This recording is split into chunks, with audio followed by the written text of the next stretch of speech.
అంటే ఆయన డైరెక్టర్కి ఇచ్చిన ఇంటర్వ్యూలో రాజకీయ విశ్లేషకుడు యోగేంద్ర యాదవ్ గారు ఈ విధంగా కామెంట్ చేశారు. అంటే ఒక దేశాధినేతను హత్యను ఖండించలేని స్థితిలో మన ప్రధాని దేశాధినేత హత్యను ఎందుకు ఖండిస్తున్నారు? ఇప్పుడు ఎక్కడో అల్లర్లు జరుగుతున్నాయి, లేదా ఇంకెక్కడో ఏదో అవుతుంది.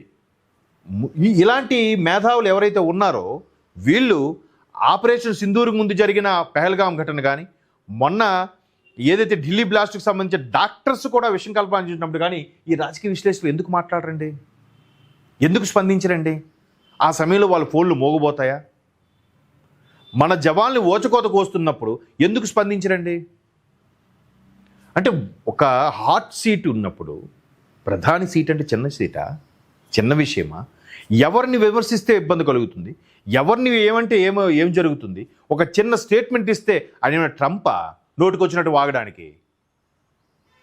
ఎన్ని జాతులు, ఎన్ని మతాలు, ఎన్ని కులాలు, ఎన్ని భాషా భేదాలతో ఉన్న రాష్ట్రాలు ఒక ఉపఖండాన్ని పరిపాలించడం అంటే చిన్న విషయమా?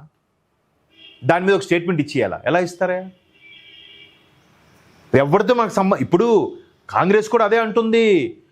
ఖమేనీని చంపడం ఎంతవరకు కరెక్టు? ఖమేనీ లేదంటే ఇరాన్ ప్రజలకు సంబంధించి వీళ్ళు మాట్లాడేయాలి, ప్రధానమంత్రి ఒత్తాసు పలకాలంట. ఎందుకు పలుకుతాడండి?